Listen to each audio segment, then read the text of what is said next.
Assalamualaikum warahmatullahi wabarakatuh.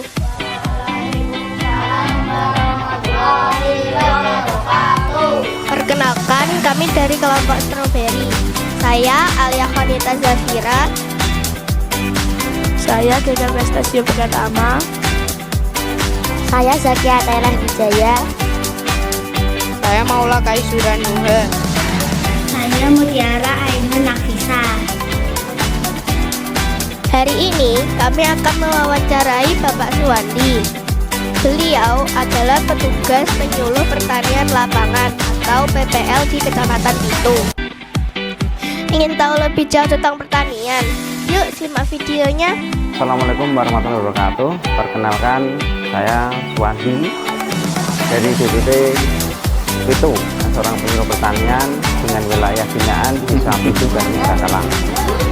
Hari ini kita akan wawancara dengan adik SD Muhammadiyah Ngawi yang berkaitan dengan pertanian. Assalamualaikum Mbak Suwandi. Terima kasih atas waktu yang tersediakan untuk kami. Izinkan kami menanyakan beberapa pertanyaan. Apakah tugas seorang penyuluh pertanian lapangan? Nah, adik-adik, ini tugas seorang penyuluh pertanian itu adalah melakukan penyuluhan yang pertama terkait dengan pertanian, yang kedua melakukan pendampingan dan juga penyampaian informasi, inovasi dan teknologi pertanian yang ditujukan untuk pelaku utama dan pelaku usaha. Pelaku utama itu adalah petani beserta keluarganya, juga adik-adik. Jadi tugas kami untuk menyampaikan informasi terkait dengan pertanian, teknologi dan inovasi yang bertujuan untuk peningkatan kesejahteraan petani.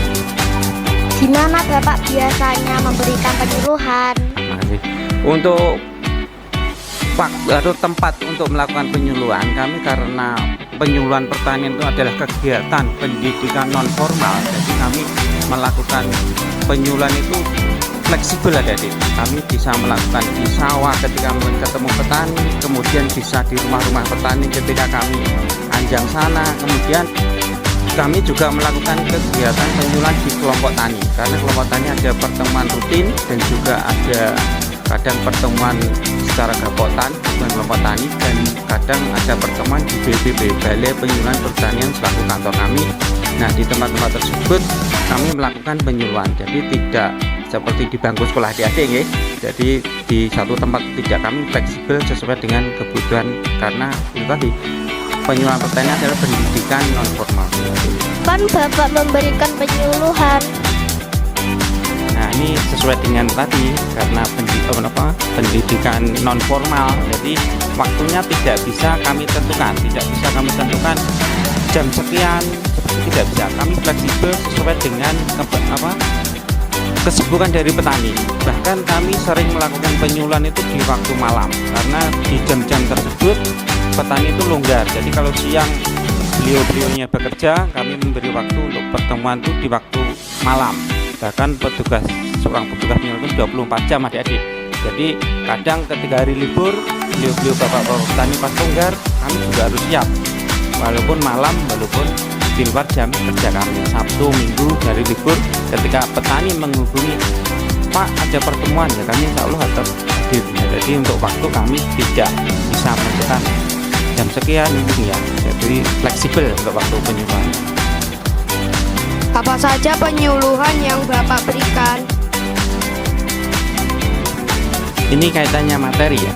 Untuk materi penyuluhan yang kami sampaikan ke petani adalah apa yang dibutuhkan waktu itu, adik-adik. Jadi kami sebenarnya untuk waktu misalnya dalam budidaya yang dihadapi di lapangan petani itu apa permasalahannya. Misalnya dalam budidaya itu cara bercocok tanamnya, kemudian kemungkinan ada hama penyakitnya. Jadi ketika ada serangan hama penyakit, kami akan berikan materi hama penyakit, secara pengendaliannya bagaimana. Kemudian mungkin waktu di lapangan dalam aplikasi pemupukan, waktunya pemupukan, bagaimana pemupukan yang baik dan benar sebetulnya.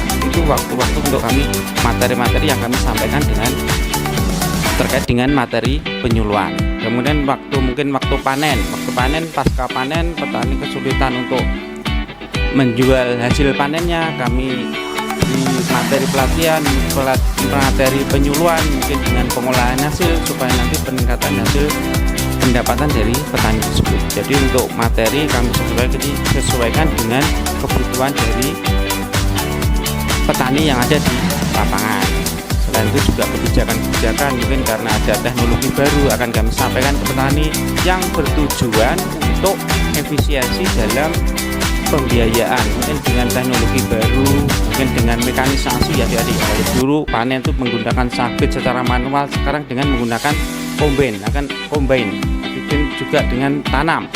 Dan nanti akan kami sampaikan ke petani supaya lebih efisien, lebih menghemat biaya.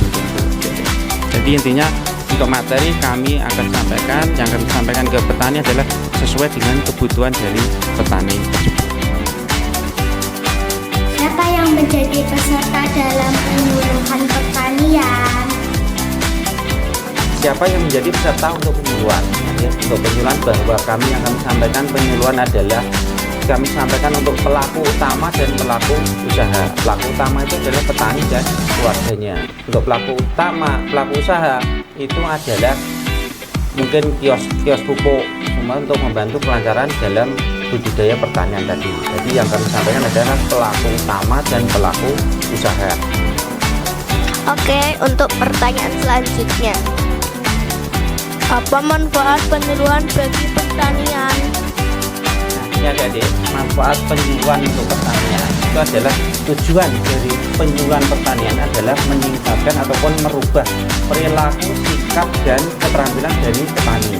Jadi dengan kita melakukan penyuluhan ke petani, akhirnya akan merubah mindset atau pemikiran, perilaku dan sikap dari petani. Misalnya kalau dulu sebelum ada penyuluhan ya, itu petani menggunakan pupuk itu misalkan 1 hektar 8 kuintal. Dengan adanya kami memberi penyuluhan, dengan memberi cara pemupukan yang tepat, yang benar untuk efisiensi, sehingga sekarang petani itu menggunakan pupuk cukup dengan 3 atau 4 kuintal. Jadi dengan adanya penyuluhan, salah satunya adalah untuk meningkatkan pendapatan petani tadi, karena dengan pengurangan kos atau biaya di dalam budidaya pertanian otomatis akan mengurangi untuk biaya tadi dan meningkatkan pendapatan petani. Seperti itu adik-adik, itu yang pertama. Yang kedua, petani mendapatkan informasi teknologi yang mungkin selama ini belum terjamah oleh petani belum tahu. Dengan kami informasikan, kami sampaikan teknologi, sehingga beliau petani itu akan lebih paham, lebih tahu terkait dengan teknologi yang sesuai untuk saat ini.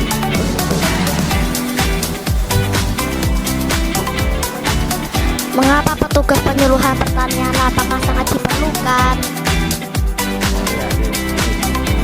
Seorang penyuluh pertanian sangat diperlukan karena kita tahu bahwa Indonesia adalah negara agraris dan sektor pertanian adalah sektor yang sangat penting untuk pertumbuhan ekonomi, kemudian untuk mendapatkan devisa negara, untuk memenuhi kecukupan pangan seluruh manusia, karena kita makannya dari nasi ya, kita makan nasi dan itu dihasilkan dari budidaya pertanian. Kemudian untuk mendapatkan bahan-bahan industri, nah itu yang melakukan adalah di bidang di sektor pertanian, khususnya di petani. Nah, kami melakukan penyuluhan pertanian itu untuk pendampingan tadi, saya sampaikan pendampingan termasuk informasi, teknologi, inovasi, sehingga diharapkan petani ini mampu untuk meningkatkan produksi karena begitu banyaknya kebutuhan pangan tadi. Jadi petani perlu pendampingan, inovasi, kami yang menyampaikan dengan harapan ada peningkatan hasil. Jadi dengan adanya peningkatan hasil dari pertanian, kemudian nanti meningkatkan pendapatan dari petani yang akhirnya bermuara di peningkatan kesejahteraan petani. Itu salah satu pentingnya penyuluhan. Dan dengan adanya penyuluhan pertanian adalah salah satu bentuk hadirnya pemerintah di tengah-tengah masyarakat pertanian, di tengah-tengah petani yang memerlukan pendampingan seperti itu. Jadi pemerintah itu betul-betul hadir mendampingi untuk pertanian, untuk petani-petani Indonesia. Bagaimana perbedaan petani sebelum dan sesudah diberi penyuluhan? Perbedaan yang jelas yang karena tujuan dari penyuluhan tadi adalah merubah perilaku, sikap dan juga keterampilan. Perilaku, jadi tadi saya sampaikan bahwa perilaku ini berkaitan dengan kebiasaan petani yang mungkin penggunaan pupuk tadi. Kemudian setelah dengan adanya penyuluhan ada perubahan, ada mindset bahwa tidak harus pupuknya banyak seperti itu. Perlu sesuai dengan anjuran bahwa pemupukan itu adalah berimbang seperti adik-adik.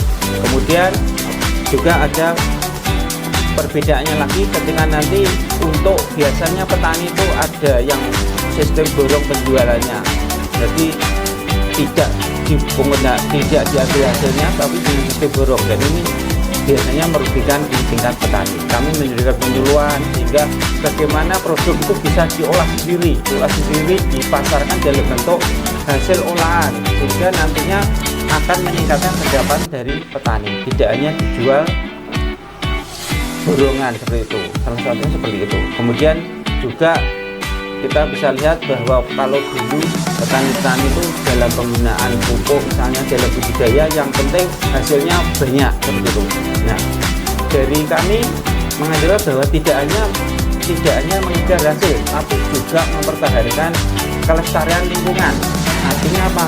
Kita juga memberi penyaranan untuk pertanian organik seperti itu. Jadi lingkungan juga terpelihara, sehat, konsumsi pun juga sehat seperti itu. Ada kendala dan rintangan. Dan untuk kendala dan rintangan kami adalah di sumber daya pertaniannya.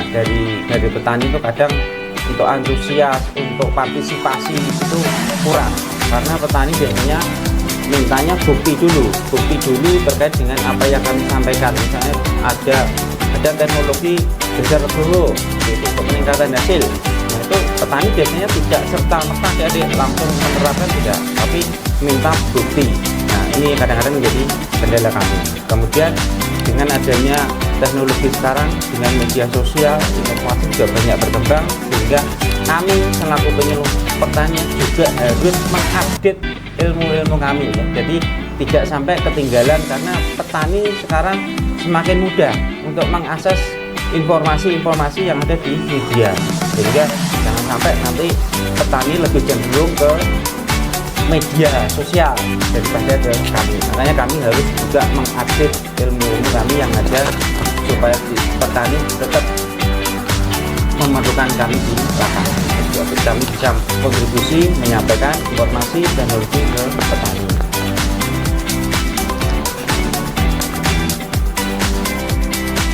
Apa harapan Bapak untuk pertanian di Kabupaten Ngawi?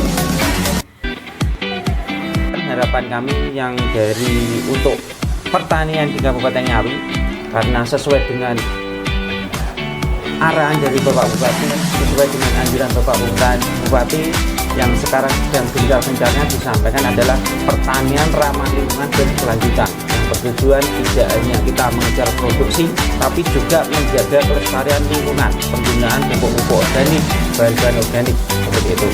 Nah, harapan kami ke depan semakin banyak petani yang memahami dan aplikasi untuk penggunaan bahan-bahan organik, sehingga nantinya ke depan kita tanah kita semakin bagus untuk budidaya, sehingga akan menghemat biaya penggunaan pupuk juga, dan lingkungan, terutama di lingkungan itu akan menjadi semakin baik dan semakin sehat, sehingga produksi hasil yang kita nikmati pun juga merupakan hasil yang sehat. Dan satu harapan juga, mudah-mudahan petani untuk masyarakat Ngawi semakin sejahtera. Amin. Bagaimana adik-adik? Sudah jelas? Masih ada yang perlu dipertanyakan lagi?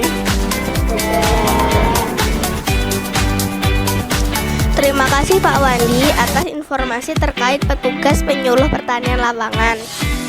Semoga informasi ini bermanfaat untuk kami dan semua yang menonton video ini. Demikian wawancara kelompok stroberi bersama Pak Suwandi. Wassalamualaikum warahmatullahi wabarakatuh. Waalaikumsalam warahmatullahi wabarakatuh.